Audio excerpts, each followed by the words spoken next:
Assalamualaikum warahmatullahi wabarakatuh. Bapak Ibu guru hebat, ketemu lagi dengan saya, Bapak Sotias, guru dari pelosok Gunung Rinjani di Lombok Timur ya. Kali ini kita akan membahas kebijakan penyederhanaan RPP ya. Kita akan bahas kebijakan penyederhanaan RPP di kurikulum Merdeka. Ya. Kurikulum Merdeka. Seperti kita ketahui bahwa RPP atau Rencana Pelaksanaan Pembelajaran merupakan salah satu tugas profesional kita ya sebagai guru yang harus kita buat. Meskipun demikian, beberapa dari kita juga mulai merasakan bahwa sedikit banyak dengan format RPP yang saat ini ada itu kadang lumayan menyita waktu yang cukup sehingga kita merasa kekurangan waktu yang lebih penting, yaitu untuk persiapan pembelajaran dan evaluasi ya. Bapak Ibu guru hebat yang saya hormati, dasar hukum dari RPP Merdeka Belajar itu adalah Surat Edaran Menteri Pendidikan dan Kebudayaan nomor 14 tahun 2019 tentang penyederhanaan. Nah, bagaimanakah sesungguhnya ya RPP Merdeka Belajar itu?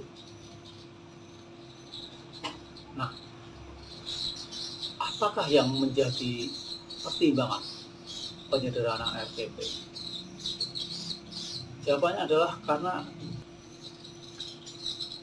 prinsip dari pembuatan RPP ini ada 3 juga Bapak Ibu, yaitu yang pertama efisien, yang kedua harus efektif, dan yang ketiga harus berorientasi kepada murid ya, berorientasi kepada murid. Maksud dari efisien artinya dalam pembuatannya RPP ini harus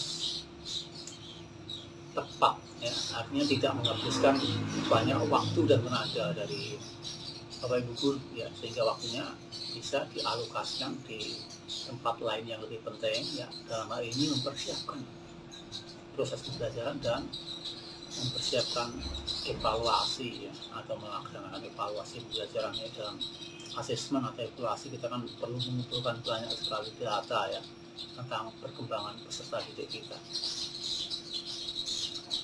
Kemudian prinsip yang kedua, meskipun lebih sederhana, RPP kita harus menjamin efektivitas. Artinya RPP itu harus dirancang sehingga tujuan pembelajaran yang kita buat itu tercapai ya. Jangan sampai karena sederhana menghilangkan efektivitasnya. Itu tetap sangatlah penting ya, penting banget ya. Tujuan pembelajaran dengan RPP yang kita rencanakan itu bisa dicapai oleh peserta didik kita. Dan poin yang ketiga yang tak kalah pentingnya adalah RPP kita harus berorientasi kepada murid kita ya. RPP kita harus berorientasi pada murid kita. Maksudnya bagaimana? Jadi kalau RPP itu dilakukan di kelas, maka kita bisa menjamin bahwa murid kita excited gitu ya, semangat, tertarik banget ya, kemudian siap melakukan RPP itu ya, pelaksanaan pembelajaran itu sesuai dengan kondisi lingkungan sekitarnya gitu ya.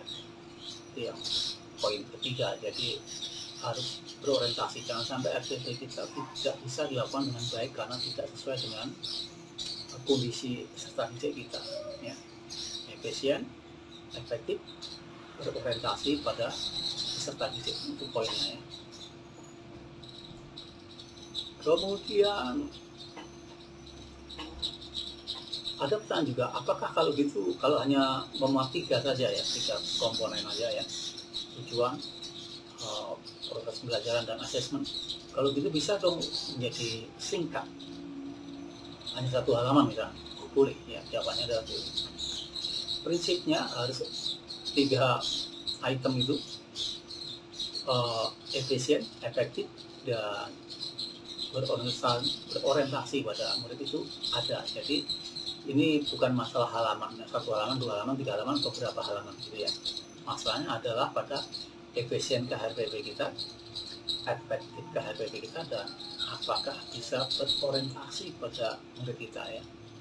kita kan sangat mengharapkan bahwa pembelajaran kita menjadi sesuatu yang sangat menyenangkan seperti ya, sehingga bisa lebih bermakna. Nah, ada pertanyaan lagi tentang format RPP ya, biasanya ini sering juga dipertanyakan. Kalau gitu formatnya seperti apa dong? Apakah sudah dibakukan gitu ya, sesuai surat edaran? Jawabannya tidak perlu Bapak Ibu. Kita bebas boleh memilih dan mengembangkan ya, dan menggunakan RPP yang penting sesuai prinsip efisien, efektif, dan berorientasi pada peserta didik kita ya. Jadi tidak ada format baru. Silakan Bapak Ibu mengembangkan RPP, pakai kolom boleh, tidak pakai kolom boleh ya. 3 item, tujuan belajarannya ada, proses belajarannya ada, assessmentnya ada. Oke, kemudian efisien, efektif, berorientasi pada strategi, itu poin-poin yang penting. Wah, bagaimana dong kalau ada pertanyaan sudah ketemu membuat? It's okay. RPP yang lama tetap boleh bisa digunakan, atau boleh juga memodifikasi ya, memodifikasi RPP lama sehingga sesuai dengan RPP kekinian ini ya. Efisien, efektif, dan berorientasi kepada murid kita.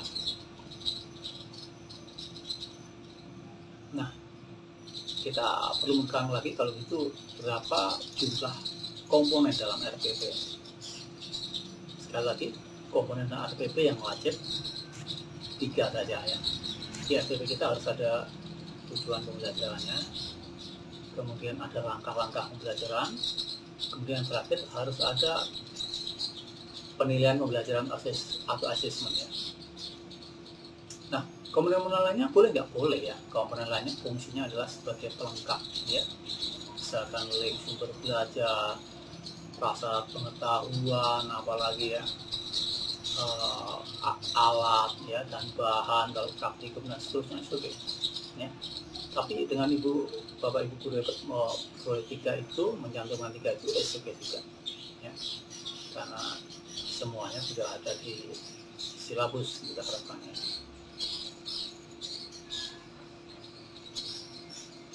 Oke, demikian tentang RPP ya dalam kurikulum Merdeka Belajar, kebijakan penyederhanaannya. Semoga kebijakan ini bisa membantu kita untuk lebih efisien dan efektif, dan siswa kita lebih bersemangat dalam mengikuti pembelajaran di mata pelajaran kita. Bila topik bagi saya. Assalamualaikum warahmatullahi wabarakatuh. Salam merdeka.